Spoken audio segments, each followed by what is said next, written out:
in which there is a complete transfer of the electrons. देखो यहाँ पे क्या होता है, electrons were completely transferred. Okay तो देखो यहाँ पे सोडियम है, यहाँ पे क्लोरीन है. आपको पता है कि सोडियम जो होता है वो हाईली इलेक्ट्रोपॉजिटिव होता है, क्लोरीन जो होता है वो इलेक्ट्रोनेगेटिव एलिमेंट है.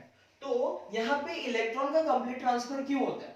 क्योंकि देखो यहाँ पे सोडियम जो है उसका इलेक्ट्रॉन कॉन्फ़िगरेशन कैसा होता है 281, यानी इसके आउटर मोस्ट शेल में कितने इलेक्ट्रॉन है, एक ही इलेक्ट्रॉन है. और इसके देखो 287. ठीक है, अभी क्या होगा, इसको भी ऑक्टेट कंप्लीट करने के लिए एक इलेक्ट्रॉन देना है और इसको ऑक्टेट कंप्लीट करने के लिए एक इलेक्ट्रॉन लेने की जरूरत है. ठीक है, तो अभी क्या करेगा सोडियम, क्या करेगा, there is a lose loss of electron, so क्या होगा 28, यानी इसका ऑक्टेट क्या हो गया, अभी कंप्लीट हो गया. ठीक है, और यहाँ पे क्लोरीन क्या करेगा, एक इलेक्ट्रॉन लेगा तो इसका क्या बनेगा 288, यानी इसका भी ऑक्टेट कंप्लीट हो गया, यानी दोनों स्टेबल हो गए. लेकिन अभी क्या होगा, देखो यहाँ पे सोडियम ने एक इलेक्ट्रॉन दे दिया, यानी सोडियम ने इलेक्ट्रॉन लूज किया, तो सोडियम के ऊपर कौन सा चार्ज आएगा, पॉजिटिव चार्ज आएगा. So there is a formation of Na+ ion, that is also called as a cation. Okay, यहाँ पे क्या होगा Cl-.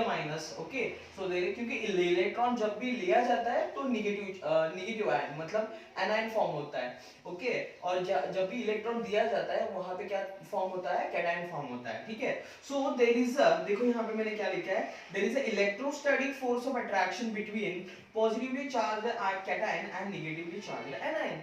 ओके, क्योंकि आपको पता है कि नेचर का रूल है कि अपोजिट चार्जेस में क्या होता है, अट्रैक्शन होता है. और यहाँ पे कौन सा अट्रैक्शन होगा, electrostatic force of attraction, and this electrostatic force of attraction is called as the ionic bond. समझ में आ रहा है आपको? ठीक है, तो there is electrostatic force of attraction between this Na+ and this Cl-. okay, so that's why it is called as the ionic bond, because ये ions में attraction है, तो इसको हम क्या बोलेंगे, ionic bond. मैंने एक और एग्जांपल दिया है, यहाँ पे देखो MgCl2 एक कंपाउंड लिया है और Mg का देखो इलेक्ट्रॉनिक कॉन्फ़िगरेशन 2882 है, यानी इसके आउटर मोस्ट शेल में दो इलेक्ट्रॉन है. क्लोरीन के सेम है 287, यहाँ पे भी है, तो यहाँ पे इलेक्ट्रॉन लेने के लिए दो क्लोरीन है और इसके आउटर शेल में कितने इलेक्ट्रॉन है, दो इलेक्ट्रॉन है. तो ये क्या करेगा Mg, एक इलेक्ट्रॉन इसको देगा, एक इलेक्ट्रॉन इसको देगा, तो Mg के ऊपर कौन सा चार्ज आएगा, +2 चार्ज आएगा. Cl के ऊपर कौन सा चार्ज आएगा, -1 और -1. so there is electrostatic force of attraction between this Mg and this 2Cl. okay, and that's why this compound is formed, that is MgCl2. this is ionic compound.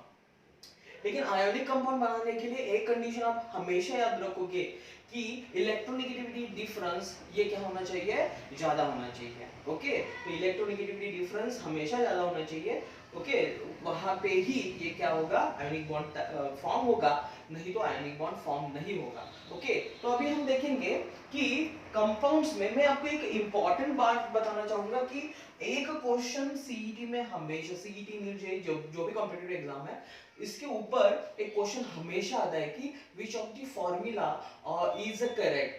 Okay, तो मैं आपको एक ट्रिक बताऊं, that is method, that is a cross method. Well known method is a cross method.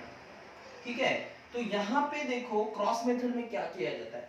ठीक है, हमें अभी एक एग्जांपल लेंगे NaCl. ठीक है, तो NaCl, Na की वैलेंसी कितनी, Na के आउटर मोस्ट शेल में कितने इलेक्ट्रॉन है, एक है.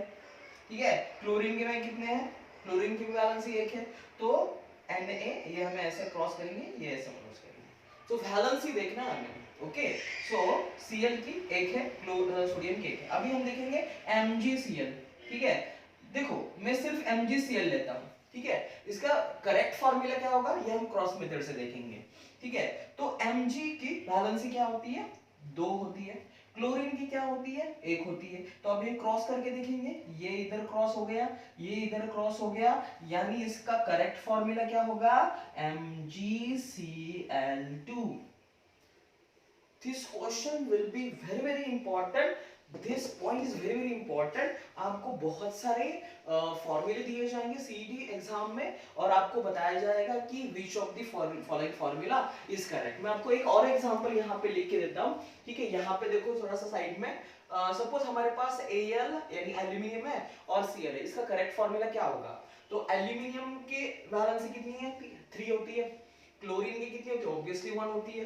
ठीक है, तो अभी हम क्या करेंगे, क्रॉस करेंगे. देखो ये Cl, ओके, ये है ठीक है, तो अभी फॉर्मूला क्या होगा, Al कितना होगा, 1 होगा, और Cl कितना लेंगे हम, 3 लेंगे। सो इसका करेक्ट फॉर्मूला क्या होगा, AlCl3।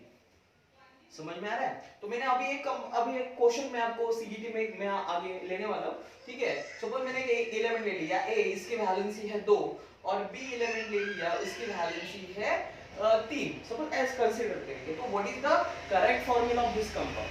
तो हम क्या करेंगे, क्रॉस करेंगे, ये A हो गया और ये B, तो इसका करेक्ट फॉर्मूला क्या होगा बच्चों बताओ, A3B2, that is the correct formula of this compound. मैं और एक कंपाउंड लेता हूं MgN, ठीक है, इसका करेक्ट कंपाउंड, करेक्ट फॉर्मूला क्या होगा, तो Mg की वैलेंसी कितनी है, 2, नाइट्रोजन की कितनी है, 3, क्रॉस करो जल्दी से। ओके, तो क्या होगा यहाँ पे फॉर्मूला क्या होगा, Mg3N2, that is the correct formula. Okay, so समझ में आया आपको कि क्रॉस मेथड बहुत इंपॉर्टेंट है, क्योंकि इसके ऊपर ना आपको बहुत सारे क्वेश्चन पूछ सकते हैं, और बहुत सारे क्वेश्चन आ चुके हैं सीईटी और नीट एग्जाम में, ठीक है। तो ये क्रॉस मेथड आपको याद रखना होगा, ठीक है, ये आयोनिक कंपाउंड में आएगा। नेक्स्ट हम देखेंगे बॉर्न-हैबर साइकिल। बॉर्न-हैबर साइकिल बहुत इंपॉर्टेंट साइकिल है, इससे हमें पता चलता है कि enthalpy of formation of compound की कितनी होगी, ठीक है। तो देखो बॉर्न-हैबर साइकिल से पहले हम देखेंगे लैटिस एनर्जी क्या होती है।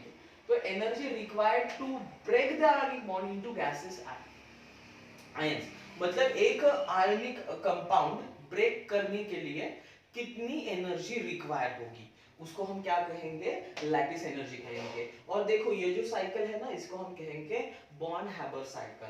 तो देखो यहाँ पे बॉर्न-हैबर साइकिल में देखो थोड़ा सा डिटेल में देखो, ओके, ठीक है। तो यहाँ पे देखो मैंने क्या लिया है, फॉर्मेशन ऑफ सोडियम क्लोराइड। ये सोडियम है जो सॉलिड स्टेट में है, ये Cl2 है, बैलेंस करने के लिए मैंने हाफ ले लिया है, क्योंकि सोडियम जो होता है डायटोमिक फॉर्म में होता है। ओके, तो यहाँ पे Cl2 की करने के वजह Cl2 करना पड़ेगा, तो बैलेंस नहीं होगा, इसीलिए मैंने क्या किया है, यहाँ पे हाफ Cl2 लिया, तो एंथैल्पी ऑफ फॉर्मेशन NaCl। तो अभी देखो साइकिल कैसा होगा, ठीक है। Na को क्या करूंगा मैं, सब्लिमेशन, बिकॉज सॉलिड है, सॉलिड को सब्लिमेट करेंगे। सब्लिमेशन पता है आपको, सॉलिड का कन्वर्जन डायरेक्टली किस में होता है, गैसेस में होता है। सो एंथैल्पी ऑफ सब्लिमेशन कहेंगे। सो सोडियम का सब्लिमेशन होगा तो इसका गैस फॉर्म होगा। ओके, सो एंथैल्पी, इस एनर्जी को कहेंगे enthalpy of sublimation.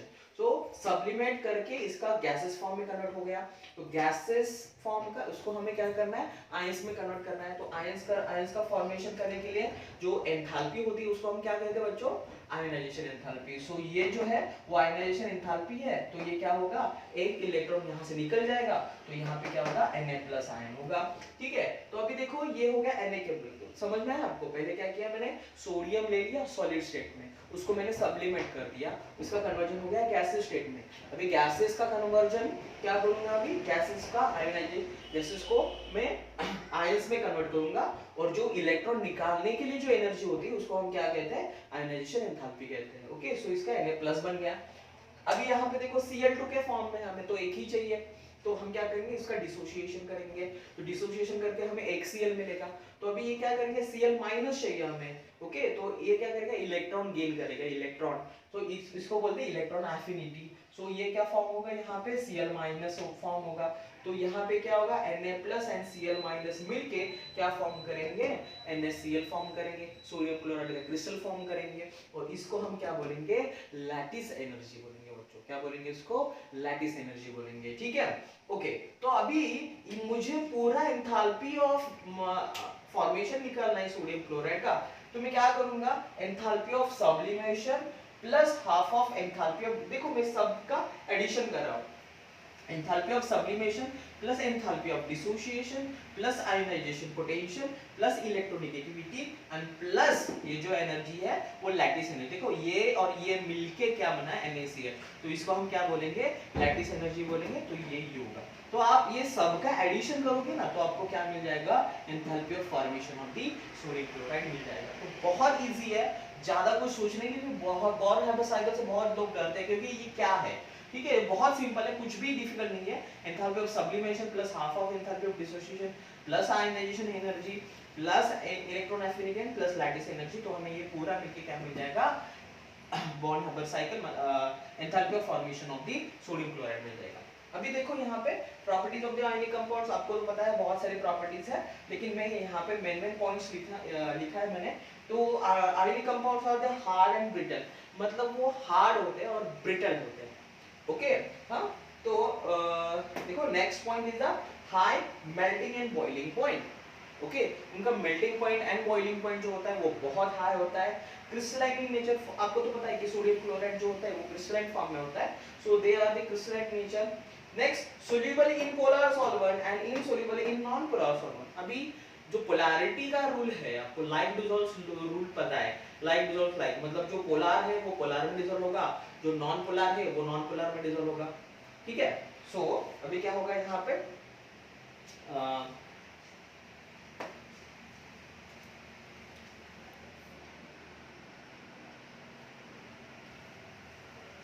Non polar में डिसॉल्व होगा। तो ये क्या है, ये पोलर है, तो किसमें सोल्यूबल होंगे, पोलर सॉल्वेंट में सोल्यूबल होंगे। ठीक है, next point, in solid state they do not conduct electricity, but in molten state और in aqueous state they conduct electricity. ये बहुत इंपॉर्टेंट पॉइंट है, क्योंकि जो जब ये सॉलिड स्टेट में होते हैं तो ये इलेक्ट्रिकल कंडक्टिविटी दिखाते नहीं है, और जब ये एक्वेस स्टेट में होते हैं या फिर मोल्टन स्टेट में होते हैं ये इलेक्ट्रिक कंडक्टिविटी दिखाते हैं। अभी ये ऐसा क्यों होता है, क्योंकि जब भी ये सॉलिड स्टेट में होते हैं उनके आयंस फ्री नहीं होते हैं। ओके, उनके आयंस जो होते हैं बाउंडेड होते हैं, एक फिक्स जगह पे होते हैं। ओके, बट हम उसको अगर मेल्ट कर दें या फिर हम उसको एक्वियस सॉल्यूशन बनाए तो उनके आयंस क्या हो जाएंगे, फ्री हो जाएंगे। एंड आपको पता है कि इलेक्ट्रिसिटी फ्लो करने के लिए क्या रिस्पांसिबल है, आयंस आर द रिस्पांसिबल। यहाँ पे सॉलिड स्टेट में आयंस है लेकिन फ्री नहीं है, उसका मूवमेंट नहीं होता, तो ये सॉलिड स्टेट में इलेक्ट्रिकल कंडक्टिविटी नहीं दिखाएंगे। Okay, but in aqueous state और इन मोल्टन स्टेट ये क्या करेंगे, इलेक्ट्रिकल कंडक्टिविटी